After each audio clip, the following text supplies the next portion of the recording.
Commanders fans? I had a great time at training camp today. Saw a couple of Commanders content creators. Shout out to my guy Pedro, man. Got to see him for the first time in person. Great that he recovered from open heart surgery. I saw Reedy and Z. Make sure you guys check them out. I'm gonna try to put everybody's channel down below in the description.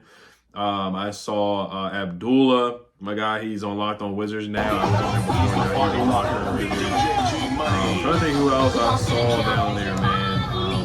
If I miss anybody's name, I'll definitely put their name in the description. I went with my guy Gordon, great guy. Went down there with him, but I saw a good amount of people. Saw a good amount of supporters and people who watch the channel for sure. People who said that they're gonna go to the live show for the Commanders Kings on Sunday, August 24th.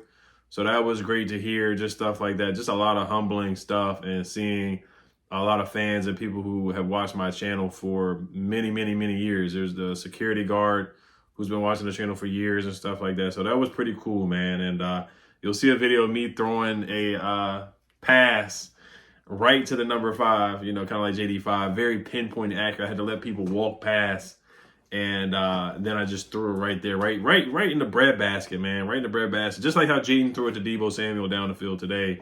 So let's get to the play-by-play. So even though I was there really weren't any big like plays offensively. And then I do want to shout out to Nate Herbig. Unfortunately, he is retiring. He did have a torn rotator cuff last year. He did miss all season last year. So I guess he's going through a couple of training camp practices and he's calling it quits. And I think he was actually going to have a legitimate role on the team as a backup. Like he really was, as our backup center, backup guard. Like he was going to have a legitimate role on the team as a backup because now Michael Dieter or Dieter, Craig Hoffman said he was going to get released or cut. Like that's what Craig Hoffman said in minicamp. He was like, Michael Dieter's not going to make this roster. So there was a world where Michael Dieter was not going to make the team if Nate Herbig was here. So I do think they need to sign another center, and they probably will do that. They do have the day off tomorrow, so I would think Adam Peters would sign somebody else because now it's 89 on the roster instead of 90. So they're going to – Kazmir Allen. Kaz Allen had a big play today. I don't know if anybody tweeted about that today. Like, he had a big play. I'm not a Kazmir Allen fan either. Like, I'm not – I really don't think he should be on this roster. Excuse me. Roster. But he did make a play. He did make a play today, and nobody really tweeted about it at all. But he did make a big catch down the field. So I'll just throw that out there as well. But, yeah, a couple of drops today, guys. A couple of drops. And Terry definitely is needed, man. Like, we definitely need to get him back on the field. That's one thing I would say out there as well. Ja'Cory Crosby-Mayer is the real deal. And this is before I'm going to get into the play-by-play here and like tweets and stuff like that because, of course, I saw stuff. But I'm going to say some stuff because it's hard to see everything down there. It is when you're mingling and talking with people and, you know, there's just a lot going on. There's a lot going on down there. So it is tough to focus on the D-line, the offensive line. Tay Martin had a drop. Chris Moore had a couple. Chris Moore, like, he's talented. Like, you can see where he can make an impact in the league, where he has. Like, he's had some flashes in the NFL, like, legitimate games in the league. But you can see why he's where he's at because, you know, he's 50-50 with catching the football. Deebo had a drop in drills, but he didn't have any drops in 11-on-11s or anything like that. But Deebo right now, from today, what I saw, I mean, this is, like, obvious. This is not, like, without Terry there, he's our best receiver. And he actually is, like, doing a good job of running routes. Like, I'll give him credit for that. Like, he's running routes and getting open. Like, even, like, he did play against the second team a little bit. For whatever reason, he caught a pass from Sam Hartman. He's a better route runner than what people give him credit for. Like, I'm going to just say that. I'm not going to be like, oh, he's just a great route runner or anything like that. But all the fat jokes and stuff like that, if you want to run with that, whatever, you can. But he can move. He can move, man. He can move and he can get open. Like, him and Jaden have a legitimate connection together. And Deebo's going to have a good year this year, man. Like, the way he's playing, he's going to have a good year. The way he looked today, he looked like he's going to have a good season, for sure. But, yes, the defense had the better day. The defensive line definitely won some reps, for sure. Guys dropped passes. Guys weren't getting open. Jaden had to run. I know in a real game, yes, a lot of those runs would probably convert for a first down. But, you know, typically you want him to stay in the pocket and find somebody open. But we know Jaden can get 800 yards in the season very, very easily. So that's observations from today. Trey Amos had a nice pass breakup on Luke McCaffrey, and he did a celebration. I can't remember whether it was the seatbelt or whatever, but he did like a smooth celebration. But he does have that swag that everybody talks about. Very confident, ran with the first team a lot. Him, Mikey Marshawn, John Jones did interchange with the first team too. They did interchange a lot of the safeties, like Will Harris was in there, Quan Martin, Jeremy Reeves. They really do want to give Jeremy Reeves a chance to get more snaps other than special teams. So he was in there doing that and did start a little bit. And then, like I said, Will Harris was interchanging, but Quan Martin was the main safety for the most part. Kain Medrano, man. Stock rising for Kain Medrano. Like, I don't know if he's going to get meaningful snaps other than special teams this year because you have Bobby and Frankie and Jordan McGee. But the speed is there. Like, that speed is real. He is an athlete and a half. He played linebacker and safety, or I think he played wide receiver in high school or something like that. And the guy is quick, man. Like, Sam Hartman threw a bad pass. It was a bad pass from Sam. But some guys have a knack of being around the football. And this guy, he has a knack of being around the football. From today, from what I saw, he has a knack around being the football. He had a pass breakup that was like, your reflexes have to be quick to make a play like that. And Kain Medrano is a quick player. Andrew Wiley was running with the ones the whole time. I didn't see Josh Carnley get any snaps with the ones at all. So, I mean, like I said, I'm not going to say stock down or anything like that, but he is going to I don't know if he's going to start this year. That's all I'm going to say on that. I don't know if he's going to start. Oh, yeah, back to Josh Carnley. I think they may do the platoon thing like they did with Cornelius Lucas and Brandon Coleman. But like I said, it's nothing to really worry about or panic, but it's just an observation there with like the snaps and the way they're doing it right now. So we'll see what happens with Josh Carnley. Chris Moore did have a nice catch. I told about that. Debo, a nice catch from Sam Hartman. Demetric Felton had a nice run. JCM, of course, had a couple nice jump cuts again today. Mikey was clamping today, too. Like, he was a dog. He was balling out. Like I said, the defense winning. Michael Strachan had a nice catch from Sam Hartman. He's like 6'4". Chris Moore had a nice catch from Sam Hartman as well. Colson Yankiv, he's a guy, again, like, he's kind of like similar to in a situation that Kain Medrano where, like, Colson Yankiv might be on the practice squad. But Colson Yankiv, he's an athlete. Like, every time he gets a catch, like, he has yak ability. I really want to see him in the preseason. I really do. We saw him last year, but I want to see him get more opportunities in the preseason catching the football and getting some targets. Carlin Vidgers had a pass breakup, but he did have a pass interference. Chris Moore did have a tough catch. Carlin Vidgers had a pass interference versus Michael Gallup. Now, Michael Gallup, he's running with the twos a lot. Didn't really run with the ones at all. Chris Moore is getting more reps with the ones. But Michael Gallup did look solid today against the twos. I'll say that.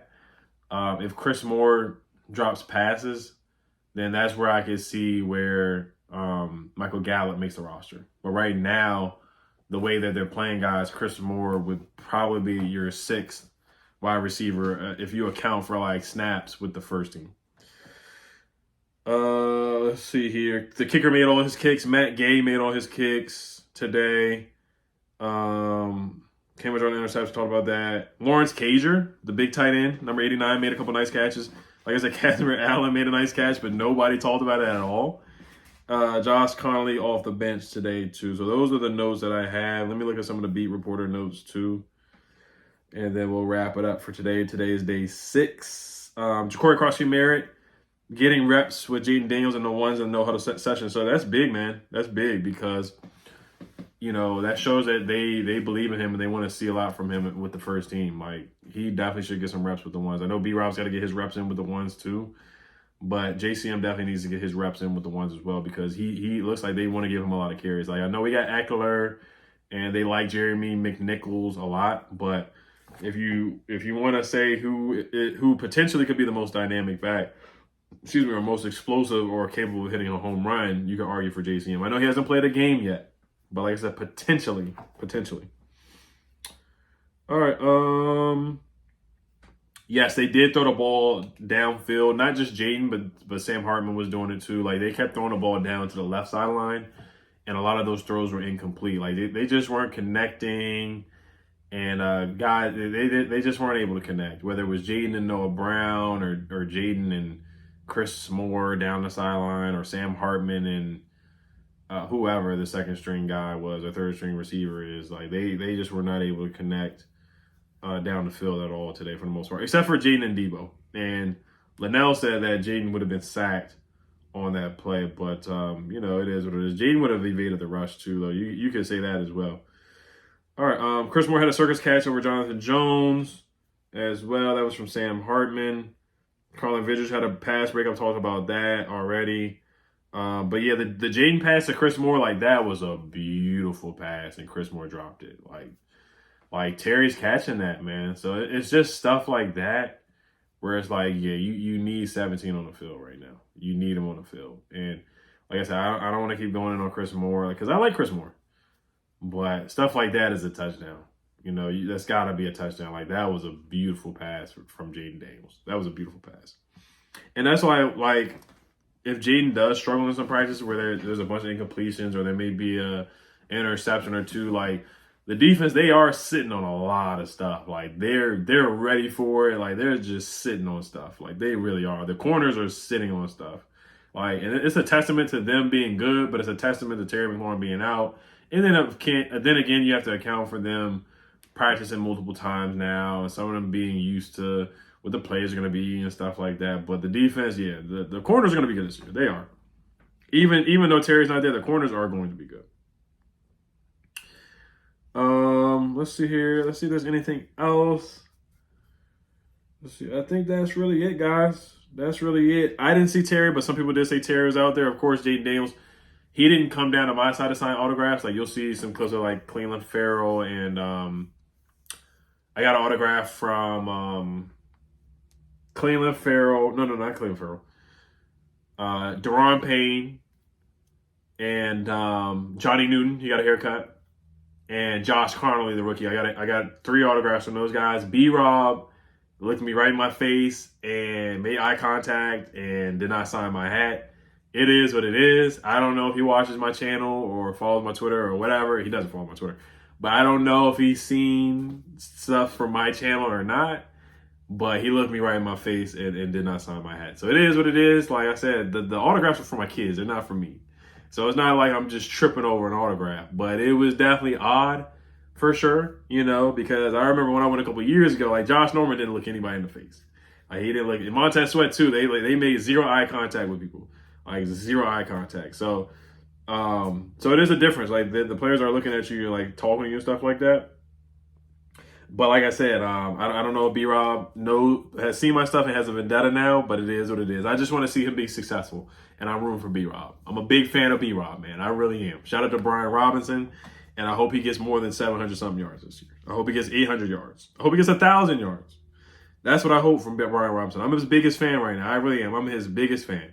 I am his biggest advocate right now. So, but other than that, man, like, it was hot, of course, but good vibes, good energy, man. Did an interview with Reedy and Z. They interviewed me for their channel, so check out their channel for sure. Like I said, I got to talk to Pedro, great guy. Abdullah, great guy.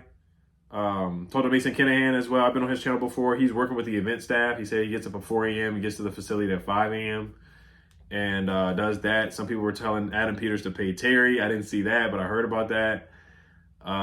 So yeah, no, it's a great experience. Like, parking, like, you can park like in this like little office like type business parking area or whatever if you want to park. If you don't have a parking pass and you walk down, it's like a 15-minute. Oh, I did see Lamont Roach, the boxer. I did see him. I saw him like when I was leaving. I stayed late, kind of late, and I saw him. And I just told him, I was like, hey, the guy, Javonte Davis is ducking you right now. He started laughing. He was like, yeah, man, he really is. So that was cool just seeing him as well because, he's from D.C., so he's a Commanders fan. That's pretty cool. The boxing, I don't know if he's a champion right now, but the legitimate heavyweight boxer who tied with Javonte Davis, he was there today too. So that's the only celebrity that I really think that was there today. There might have been some others, but but no, we're gonna be a darn good team. Like, you can tell. Von Miller signed a couple autographs. He didn't sign many, but he signed a couple autographs. Trying to think who else. Marshawn, I didn't see him signing autographs.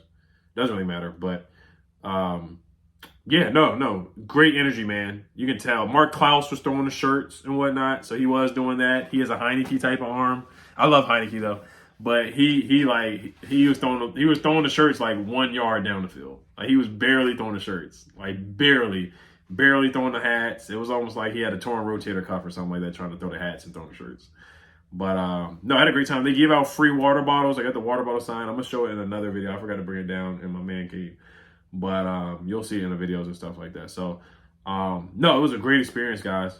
I had a great time. If you are able to go, if you do have a ticket or something like that, you should definitely try to make it down to training camp. Very chill. Like even checking bags and stuff like that, they weren't pressed with that. Like if you do finesse food in there, like if you put it at the bottom of your bag, you can probably get in there. So of course don't bring any other stuff in there for sure. But yeah, and then checking tickets too, like if you screenshotted your tickets from like another day, you could probably go back in there. That's how chill it is. Like they don't scan anything. You could just probably walk in there, have your ticket screenshot a ticket. Like if you went on Sunday and say you don't have a ticket for Saturday, which is like the next practice, you could probably screenshot and walk in there. I'm not telling, don't take my word for it, but it's a risk, of course. But that's just how chill it was. And I do like that kind of vibe though. I do. So, all right, you guys, had a great time. As always, Hello Commanders. Peace.